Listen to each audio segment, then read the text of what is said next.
Pardon me and my tone. You can't step to my throne.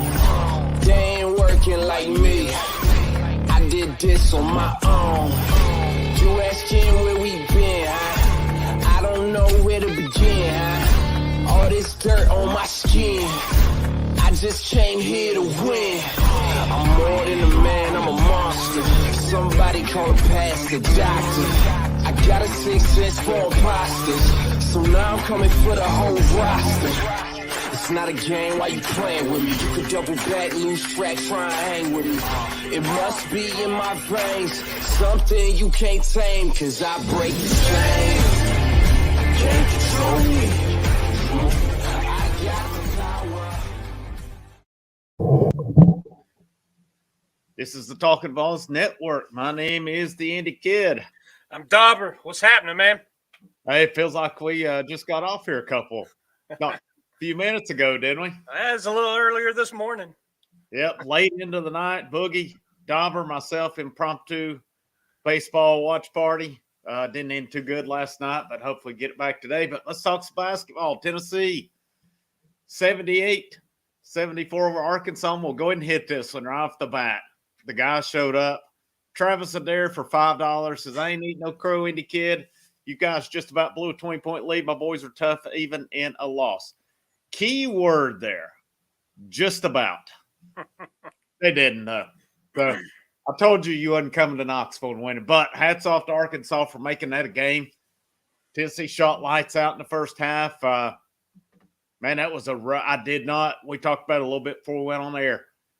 I was not confident at the end, but they pulled it out. Overall thoughts on the game? Kind of a tale of two halves here. It was honestly that's this Tennessee team. Play really, really well in Knoxville, shoot the ball well. Ended up almost 67% from three. They were 12 of 18. At one point, Kennedy Chandler was 5 of 5 from three. I don't have up what he ended. I think he missed one or so there in the second half. Up 5 of 6. 5 of 6. So, yeah. Quick start with the hot shooting at home, which I think is key to some of the big wins they've had at home. That fast start, shooting the ball well, and then just the defense kind of doing enough, or the offense doing enough to allow the defense to hang on to the lead they built up. Just nail biter. It got a little sketchy at the end, and free throws, man. We talked about that too. There's nobody guarding you. They're gimme. They're charity stripe. Come on, got to be better on that. Yeah, fortunately, Arkansas was no better. So yeah. Both teams, according to the stat line, were 66.7%. So I guess that kind of ended up a wash. Here's the one that surprised me on it is Arkansas only out-rebounded Tennessee by 4. Man, it seemed like a lot, but the big difference was Arkansas had 16 offensive rebounds. That was insane. It felt like for a portion of time, Arkansas was getting all the second chance points. Oh, yeah, absolutely. And the other thing, we had a couple guys get in foul trouble. Tilly mentioned some of the ticky-tack fouls, and I think it kind of went both ways. There was a lot of,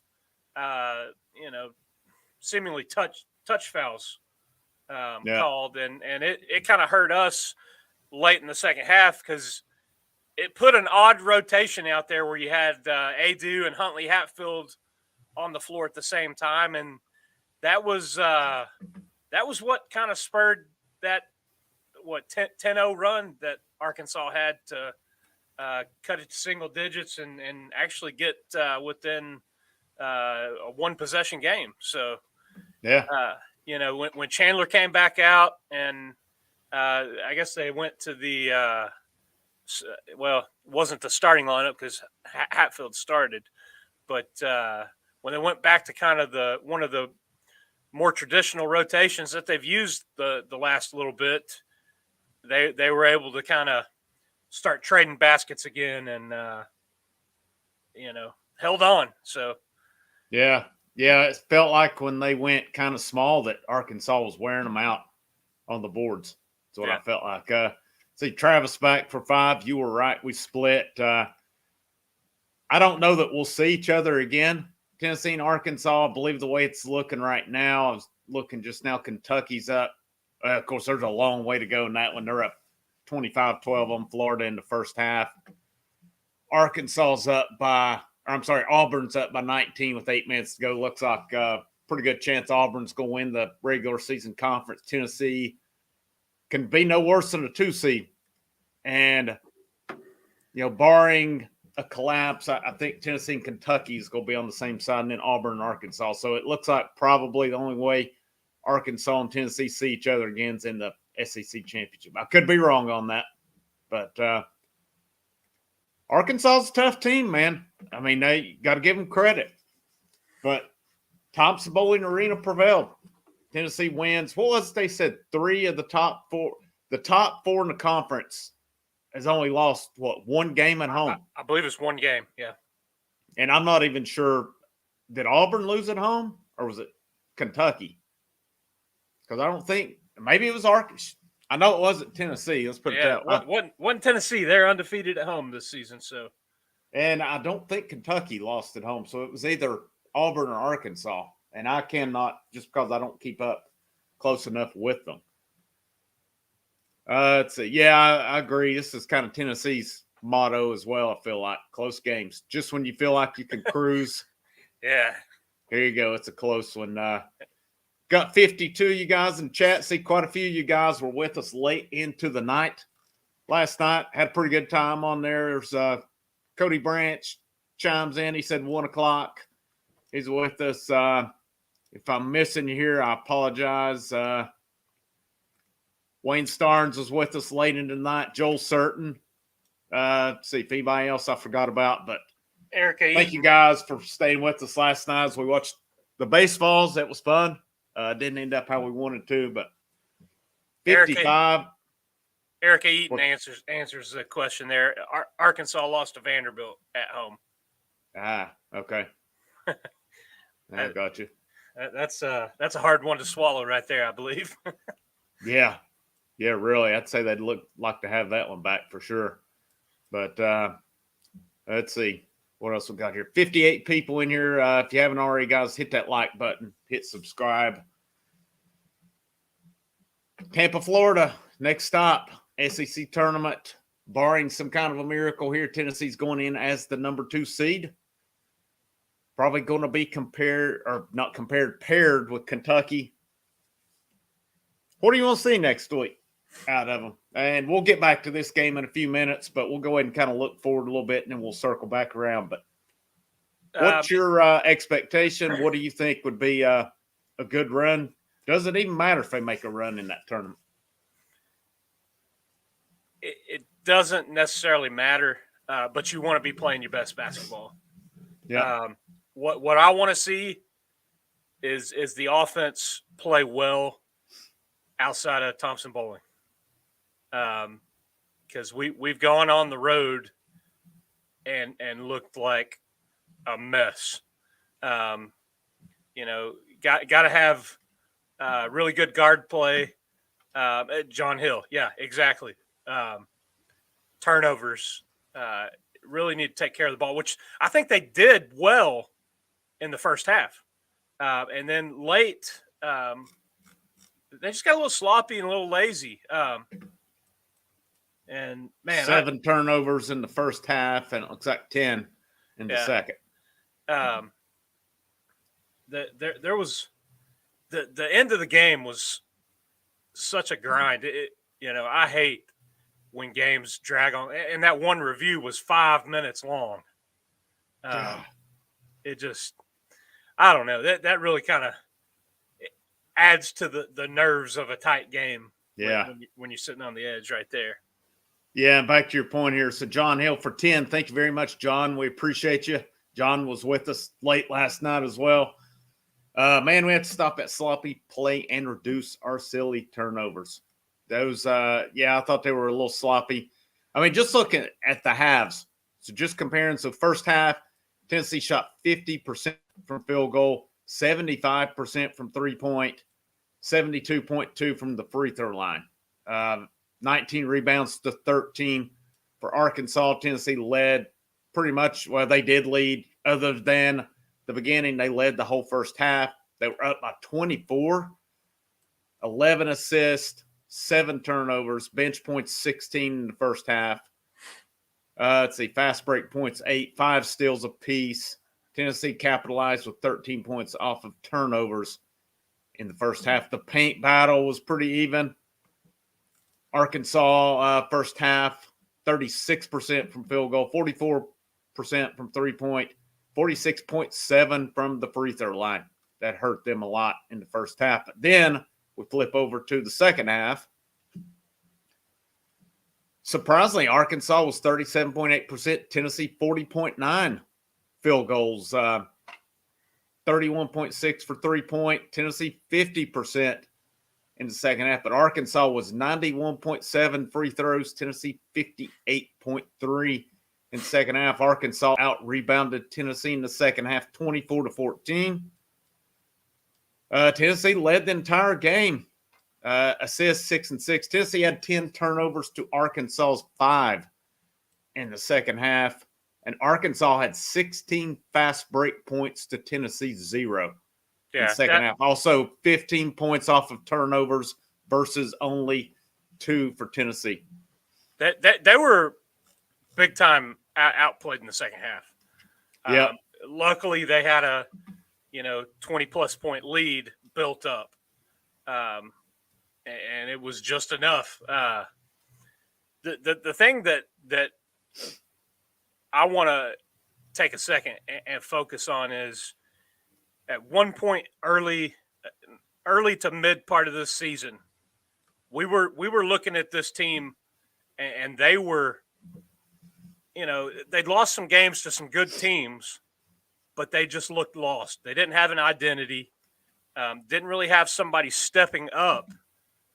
And there was a time when we questioned, will this team even get close to being a team that could play into the tournament?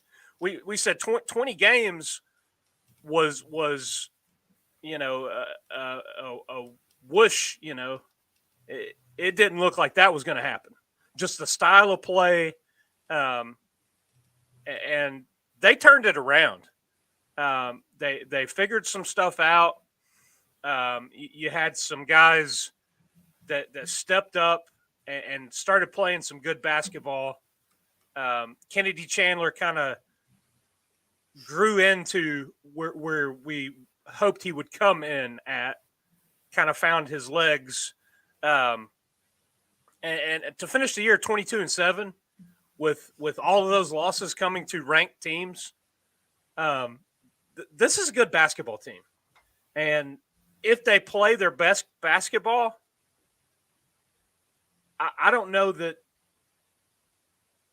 there are too many teams that they can't hang with.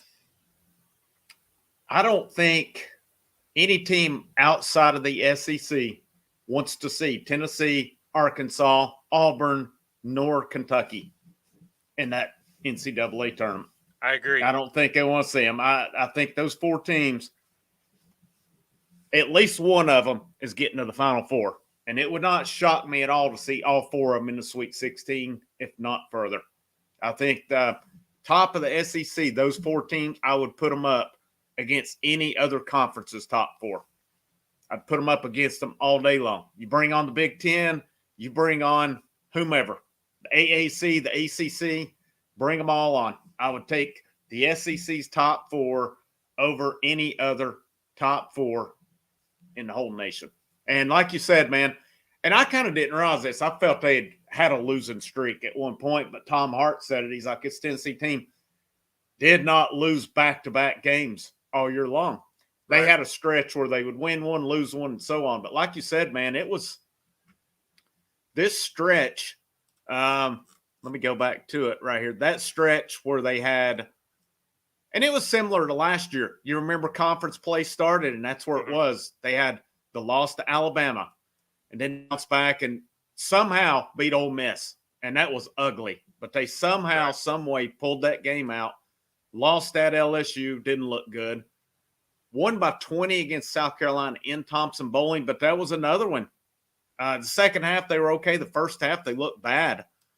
And then I really feel this was what needed to happen, and the season changed. They got absolutely destroyed in Rupp Arena. I really think that was the moment that turned this team around, because Rick Barnes made some comments, and I can't remember them verbatim right off the top of my head, but he made comments about, we've got to go back to the drawing board and see what's going on. And I felt like after that, I don't know, they come out, bounced back, went to Vandy, and it was like Vandy tried to get a little chippy with them. Vandy kickstarted a lot by making the game get physical and jawing a little bit. And that's when you had Uros step up and kind of, he had his stretch of 3 or 4 games where he played really good basketball, being physical and being a presence. Yeah, that was that Vanderbilt game, and then LSU come in trying to pull some crap as well. And then Florida, all 3 of them tried to get chippy, and it's like it woke something up. Went to Texas and lost, and then beat A&M. Ran South Carolina out of the building in South Carolina, with yours truly there to watch the fans file out with 4 minutes to go. Good win at Mississippi State, Vandy, in Knoxville, Kentucky. I mean, it just went from there. And then, Arkansas 48-58 lost that one. And, they were talking on air. It was after the Arkansas game. Tennessee went to Missouri and won. And I remember it's like Tom Hart's gotten every Tennessee game this year, which I like him. He used to be the sideline guy for the Braves. Yeah.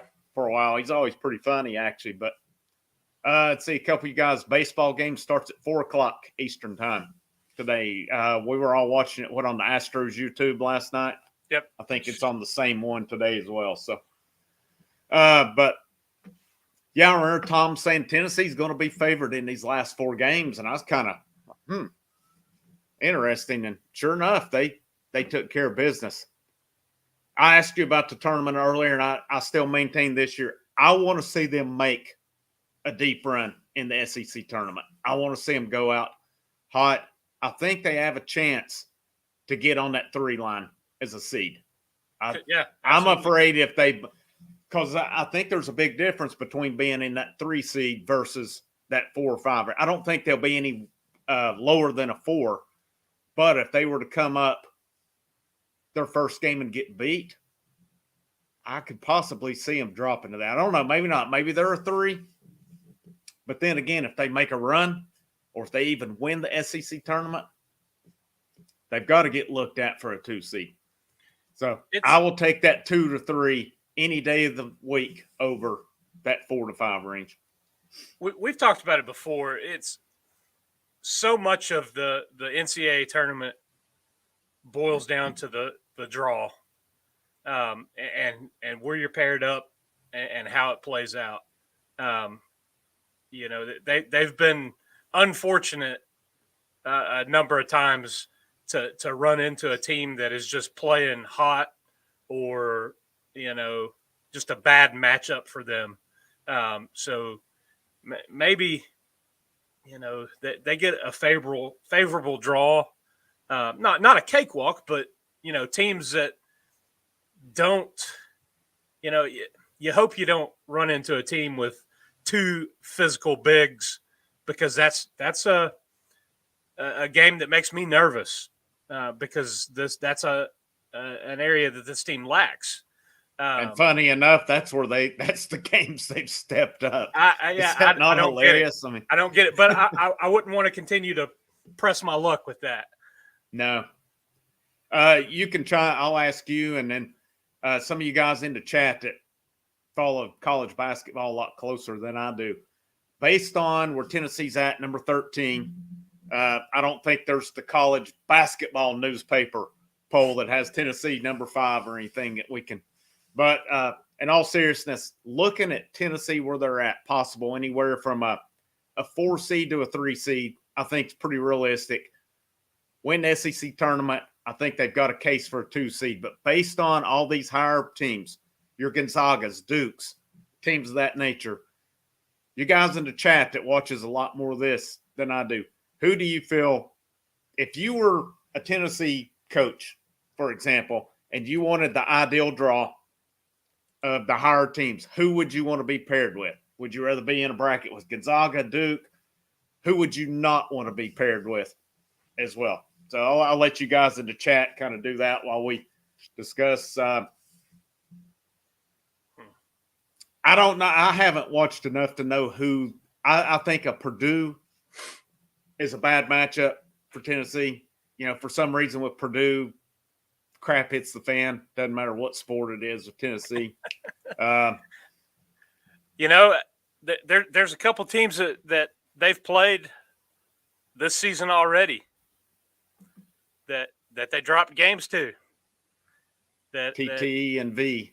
Yeah, I mean, I wouldn't mind a rematch with either one of those because I think they could beat either of those teams if they play well, if they shoot the ball well, which both of those games they suffered offensively and still had a shot to beat Texas Tech. Yeah, that was arguably their worst shooting night of the year.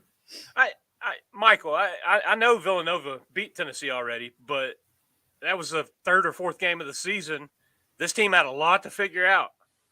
I don't know. I seen Zachary Barge, I hope I said that right, said paired with Kansas, not Wisconsin. Wisconsin plays that kind of ball that I think would get – they're normally a physical team. Villanova's a physical team. I kind of think Kansas would be a good matchup for Tennessee. Purdue, I don't really want anything to do with Purdue. I think I would rather have Duke, and I may be wrong on that. I think I'd rather be in with Duke than I would have Purdue, Wisconsin, Villanova. I don't know, the Big 12 or Big 10, those teams just – I mean, Baylor, I'd be interested how Tennessee matched up with Baylor. I don't know. I don't know what the ideal is. And, you know, some of these guys are some pretty good comments going on here as well. I'm like you. I think a lot of it, and we've said it before, and some of the guys in the chat have said it throughout the year, a lot of it's going to depend on matchups when they get to the tournament. I still say I don't want them any lower than a 3. Like I said, you getting that 13, I don't think they'll drop to I think 4 is the floor as far as seeding. I can't see them falling below that. So in that range, you're hitting a 13. A lot of times you're getting, you know, the like, for example, a Southern Conference champion. Somebody in that range, it's maybe one of your better mid-majors. You get a lot of time. So I don't know. This is surprising. Purdue number 1 in that offensively, 100th defensively. They're normally kind of the opposite of that. I felt like a lot of times. So that's pretty interesting stat. Thanks for bringing that. Yeah, Gonzaga has some big. I mean, there's Arizona up there. Tennessee, Arizona's got a good shot at a 1 seed as well. But that's one of them you said as well. They're bigs. Tennessee won that matchup the first time with the bigs. Can you repeat that though? Repeat it? That's my, you know, can Villanova have the game that they had against Tennessee again? You know, I wouldn't mind a piece of Texas Tech again. Yeah, I mean, not saying that Tennessee could beat them. They can beat them. I don't think there's any doubt about it. But you know, it's one of those tough teams. They play that defensive style. I mean, it was a pretty ugly game when the two played, but nobody shot the ball well that night in the Garden. Let's see. South Carolina's cut it to 7 with 1:16 to go. This thing isn't over yet. Not over yet. Let's see. We had individual stats for the day. We didn't talk about that, so we'll kind of circle back. We'll probably go back and forth here a little bit. Before we do that, guys, we're about 25 minutes in, 72 people watching. If you haven't already, guys, hit that like button. If you haven't subscribed already, subscribe to us. Get any kind of notifications. Maybe any impromptus may pop up like last night. We'll be doing baseball tomorrow. Boogie, myself, are you on tomorrow too? Yeah, I think I'll try to jump on. Yep, the band's back together again tomorrow. I think Tennessee plays at noon? Yeah, tomorrow against game. Oklahoma. Yep, so we'll be live probably in that 3 o'clock range tomorrow to discuss a little diamond ball. Kind of looking at these stats for today. Had it here just a minute ago and lost my place. Individual, Kennedy Chandler, 15 points. He was only 5 of 6. Felt like he was that pretty early, so he didn't already take a shot the last. Well, 5 of 6. Foul trouble. And all 6 were 3-pointers. Yep. Because he was 5 of 6 from 3. So that's right. That's one thing I'd like to see him drive the ball a little bit more. Because I think offensively this team rolls better when he's driving to the basket. And he's got to finish at the rim. Again, let's see. Free throws, he was 0 of 3. Yeah, that was that. We talked about this the other night, and I think all of us are eating some crow on this one because we talked about who would you want. Now, there was some in the chat said, I believe I'd like Vescovy to have it at the end. I know I did. I can't remember if you said it or not. I know some others in the chat. I said Ziegler is who I want at the end, and whoo. 2 of 5 today. So yeah, well, he was. He 3 of 6. 3 of 6. 3 of 6. Yeah, 3 of 6. But he missed. He was 2 of 4 down the stretch. Yeah. So I mean, that's in crunch time, and that's about a month ago. Kennedy Chandler had some struggles, and that was one of the things that I said was one of my biggest concerns about his gameplay. Coming in as a 5-star, that's an elite talent, especially at the end of the game, those type guys got to be hitting free throws. And for him to come out today in a game like this, where you've got a lot of momentum slipping away, and to go 0 of 3, despite shooting the ball so well, 5 of 6 from 3-point, just not being able to get it going from right there. No, like I said earlier, man, it's a good thing Arkansas was just as bad at the free throw line as Tennessee was. That was big for them. Let's see. Arkansas, Austin, 501. Proud of Hogs for fighting back. When you let a team jump out to 25, you deserve a heck of a win. Hey, thanks for stopping in. I saw last year during baseball, Tennessee fans saying they had issue for Arkansas. We have never on here. Pretty much all the Arkansas fans have been cool and classy. We appreciate you guys coming in. Best of luck to you guys in the tournament. I'll reiterate, no other conference wants to see Tennessee, Arkansas, Auburn, nor Kentucky. I agree. And who knows, they may all make me look bad and I'll bounce out in round number 1, but I don't see it coming. I think you got a couple getting past the first weekend, maybe even second one in that bunch. Arkansas is a team that's set up, though. I mean, you got to think going on the road in that conference. And that's a pretty remarkable stat that all 4 of the top teams in this conference, 1 loss at home. And that was a fluke, the one that happened. It was an absolute fluke. Arkansas probably wins that game 99 out of 100 times. Yeah. Unfortunately for them, the one out of 100 happened. Yeah. Yeah, that's Chandler's.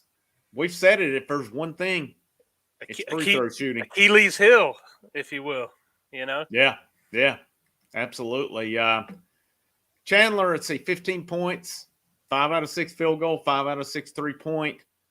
Huntley Hatfield, 7 points, 4 boards. Let's see. Vescovy, 15, 4 assists, 4 turnovers, 4 rebounds. He was on the fours.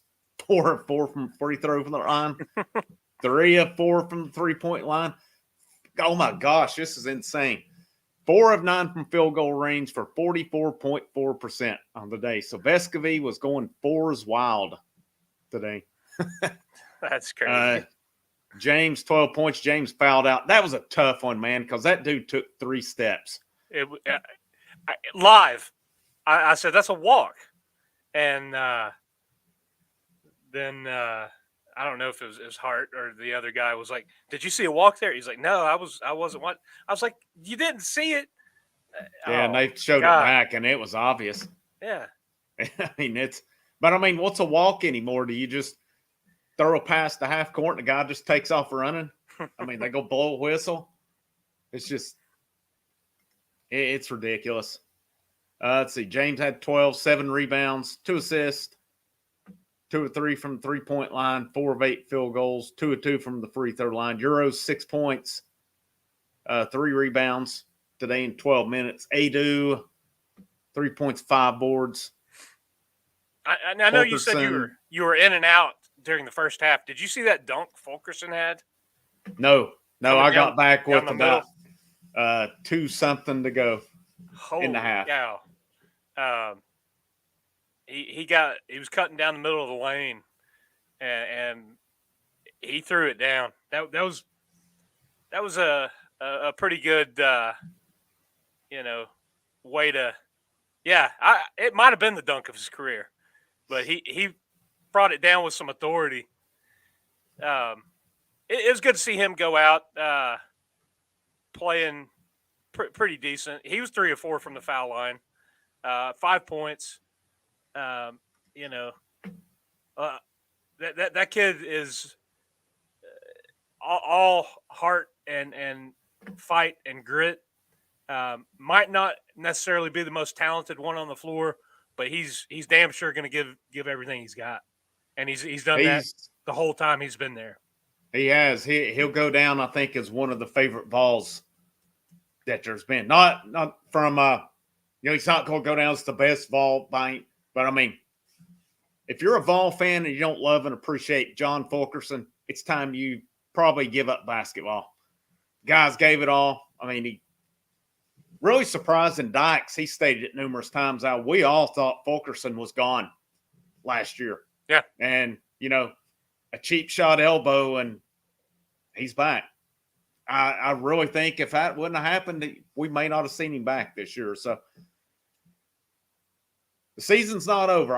I'd still like to see a big run for him to go out in style. I think it would have sucked for him to go out last year based on the way they went out.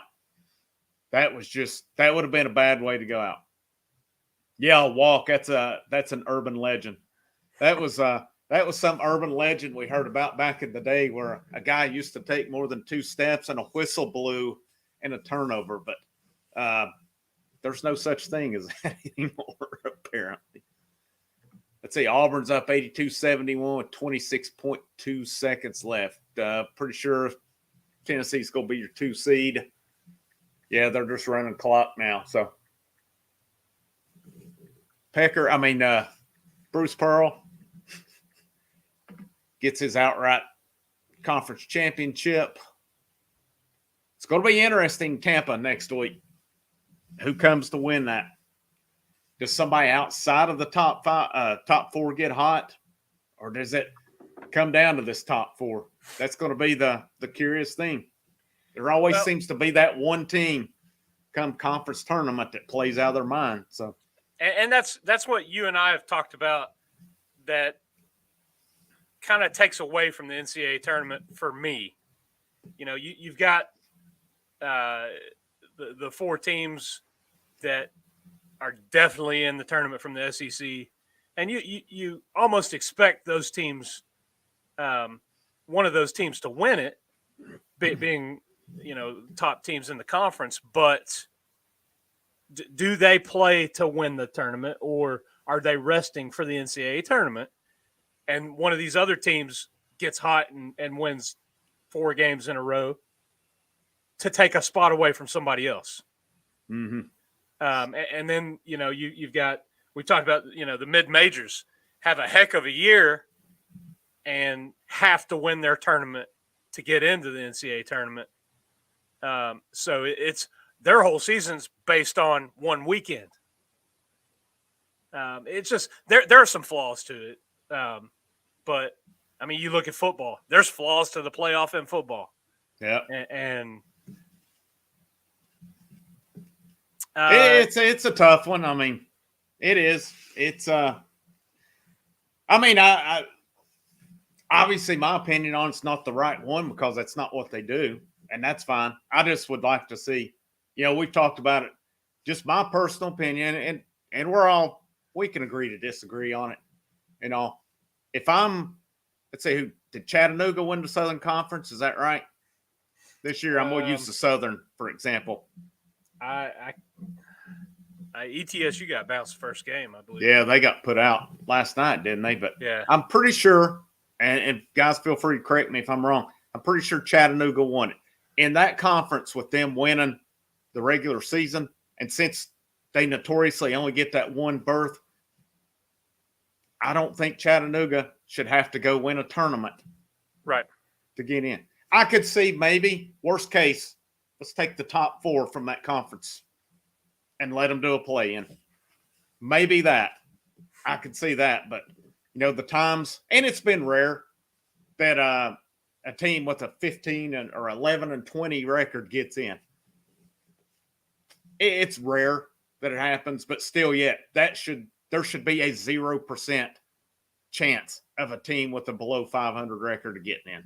Yeah. On it. But – yeah, I think they're doing the girls. Some of you guys are asking. I don't know why they didn't do the men's tournament in Nashville. The girls are in Nashville this year. But that's going on right now.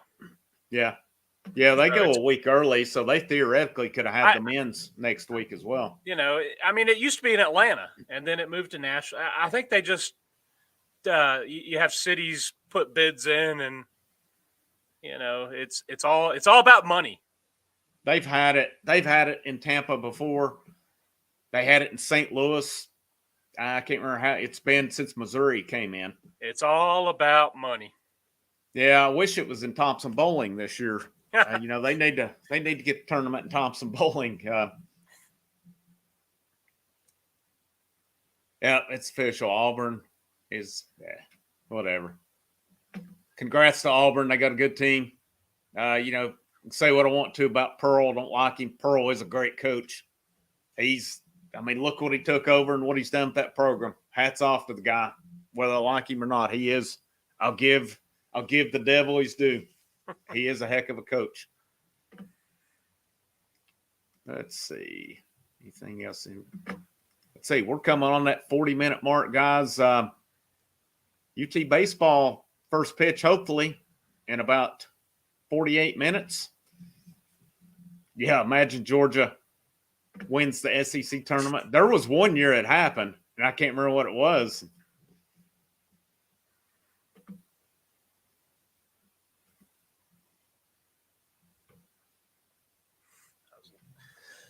Lost. I was reading some of the comments there. Yeah, I was too.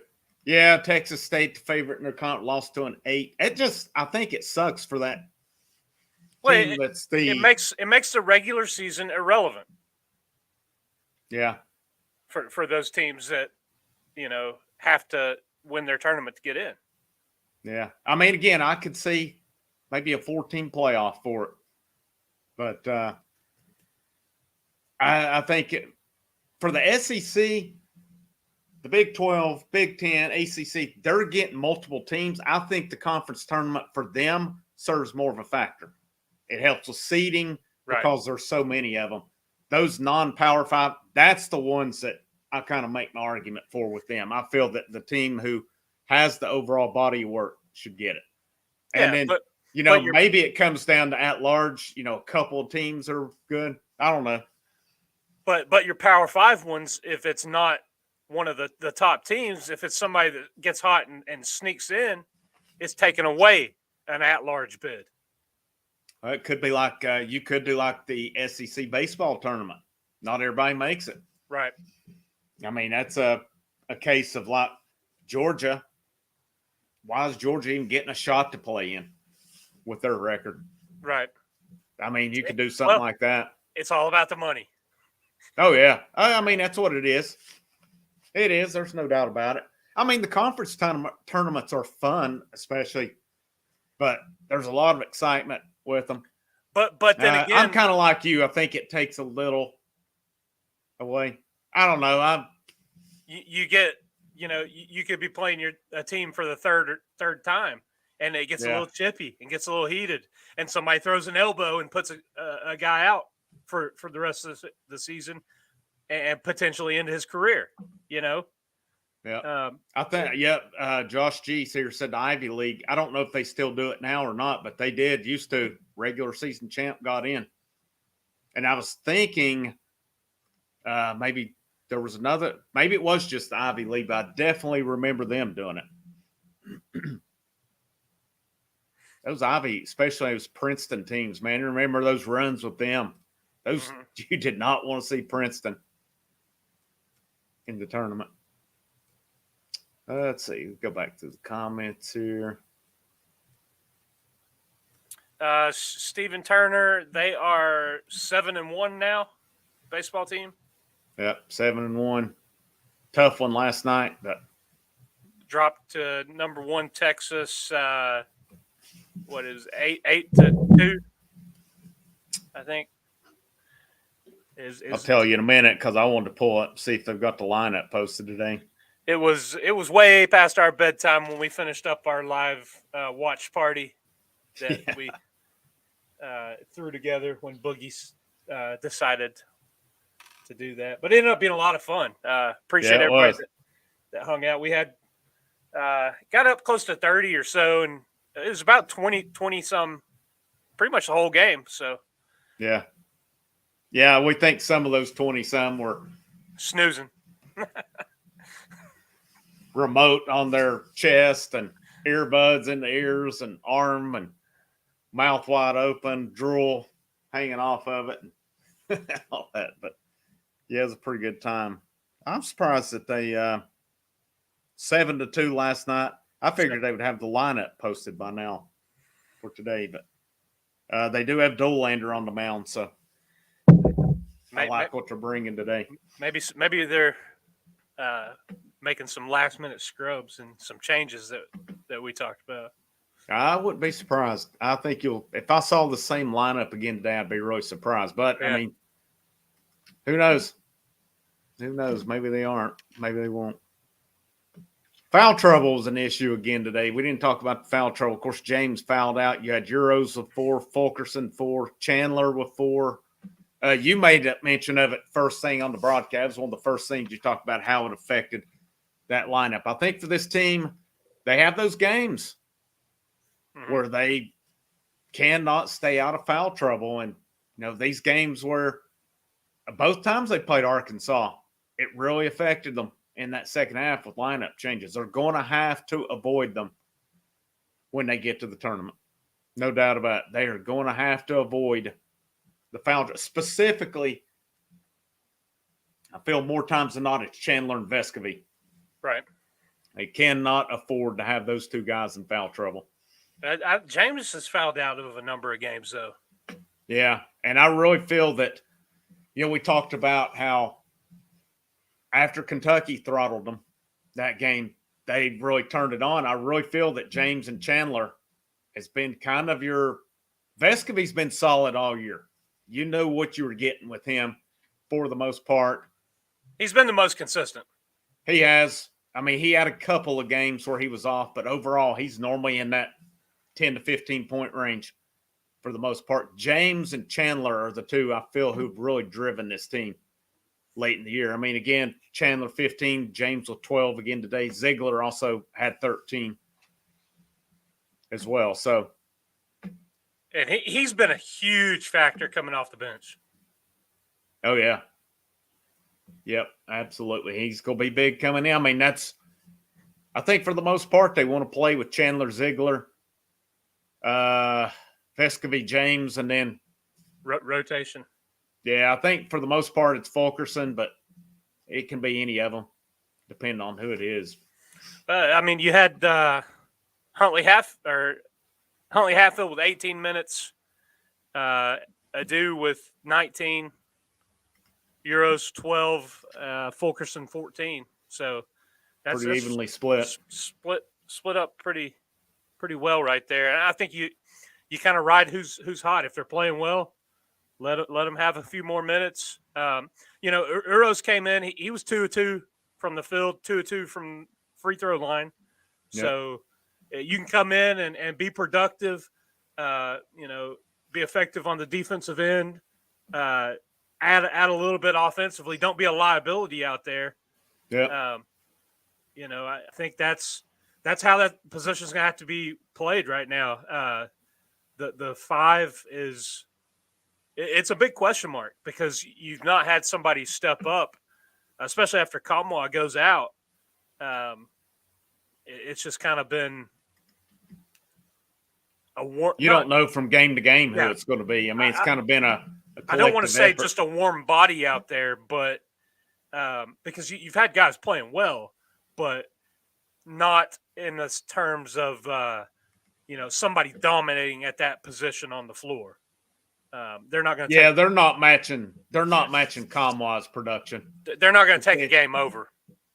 No, I don't think so either. I mean, these guys are doing some good stuff out there for sure. I mean, today they combined for 21 points and 13 rebounds. So that's not too bad. Not too bad, especially based on their minutes. Fulkerson, I felt like they were getting a lot of those offensive rebounds when Fulkerson was in for a point in time. So I think that's why I would not be surprised if that's not. Well, of course, he was in foul trouble also. Right. And that's one of the points that I think I sent you the text, or maybe it was my other buddy I was texting during the game. Late in the second half when Arkansas had that the second big run they had, the help defense was collapsing so hard on the guy driving in the lane that they were leaving the corners wide open for a kick-out shot. And this day and age, I think it's you can call it the Steph Curry effect or whatever. Guys will pull up and shoot from anywhere, and it's just a shooter's game. You leave somebody standing wide open, the majority of the time it's getting hit, and that's just the way it goes. So I was curious to see at the end if they were going to foul right or not, but I kind of thought they made the right move in letting them, because Arkansas didn't get off a good shot. Yeah. On that. Let's see. 48 minutes. I think we'll probably go wrap this thing up, get ready for the baseball game here about 4:00. Final thoughts on this thing. Tennessee second in the conference. Man, I mean, I'm happy with it. I know they finished sluggish today, I guess would be the word I'd use for it. Yeah. But where that team was at, and I remember a point in time you and I were like, God, it's like Groundhog Day coming on here to talk about this team again for a point in time. It was just frustrating for about a 6 to 8 game stretch. Yeah. And then all of a sudden, they got those juices going. They turned it around. So, for the criticisms of Rick Barnes earlier in the year, I'm going to turn around and give the guy credit. He went to the drawing board. He looked in the mirror. They got their rotations fixed. They've even stepped up a lot during this stretch without their best big guy, and they've made it happen. You got to give this coaching staff a lot of credit for how they finished this season and how these bigs are coming along. I mean, look at Euros. That's a guy at one point. I think first of the year, the first one, you said, if we're relying on Euros and Kamwa, we're in trouble. And both of those guys ended up playing well at times, had some big games. And Kamwa, I really think he had turned the corner offensively, and then got hurt. So, So hats off to Barnes and that coaching staff, because I feel they got a lot out of this team. I know that was one thing we always said. Other than the Villanova game, I didn't think effort was an issue. The Villanova game, there were some effort issues, but beyond that, heck of a job by Rick Barnes and his staff. We'll see where it goes. It's all going to matter here in a couple of weeks. Even if they go out in the first game next week, it's not the end of the world next week. I do hope they make a run. I want to see them get more of those neutral court games for experience. Mm-hmm. But, let's face it, even if they do go out next week, it's okay. It's the 2 weeks is when the crap gets real. It's go time. So that's ultimately what Barnes is going to be judged off of. If they were to come up and go out in the first round, everybody's going to forget about 22-7 in second place in the conference. It's only going to be, Rick Barnes can't get the job done. Yeah. So hopefully this is a year that we don't have to say that, other than the few complainers. And, if they win a national championship, nobody's got anything to complain about then. So it's hard to add much more. And I don't want to just echo everything you said, but yeah, 22-7, all 7 losses to teams that I guess most are still ranked. If not, they were ranked at one time. And really, aside from 2 or 3 of those games, at one point they were in all of those ball games. This is a good team. It was kind of up and down, and I think they were they needed to gel together and find an identity. And I think once they did that, they got rolling and they played some good basketball. So can they continue that and ride that momentum into the postseason? Yeah, I mean, you beat Kentucky, Auburn, and Arkansas at home over the last 6 games. That's pretty impressive way to end the season. 4-game stretch. I think somebody said earlier, last 10, they're 9-1. Yep. So that's we said it in January. We said it in February. Doesn't matter how you're playing then. March is when it matters. So it's go time. Like I said, make a run next week and then make that run to the Sweet 16. Hopefully they can, if they get the right matchup, who knows? Who knows where this team can go? Any final thoughts? I think I already asked you that. But yeah, we've seen them play with some of the top teams in the country. So, I think you got to bring it every game. You can't play to the level of your opponent. Yeah, that's right. That's absolutely right. But I think we're going to wrap it up on that one, guys. Plenty of you here in the chat was with us late last night, with us again today. We appreciate you guys. I'm sure we'll see you tomorrow, probably around 3 o'clock. Baseball wrap up for the weekend, big weekend for Vol baseball as well. You say what you want today. I'm proud of this Tennessee team. They were resilient at the end. It wasn't beautiful at the end, but they got the job done. They held on for the victory. They held serve at home for the year. Now it's on to Tampa, 22-7. We don't know what our schedule that will be as far as covering the tournament. A lot of it's game time. I think from what I've gathered that Tennessee's going to be in the evening part next week, playing around 6, if I've seen it right. So we'll be live as long as it's an evening game. If it's an early afternoon, we're out on that. Of course, I don't know. At least one of us is working. I don't know if the other one's going back or not. I'll be back end of the week is when I'm clear. Yeah, so if it's early, we won't be able to cover that, but we will cover any late games. But he's Dauber. My name's the Indy Kid. This is the Talkin VAWLS Network. We've enjoyed it. Let me find my outro here.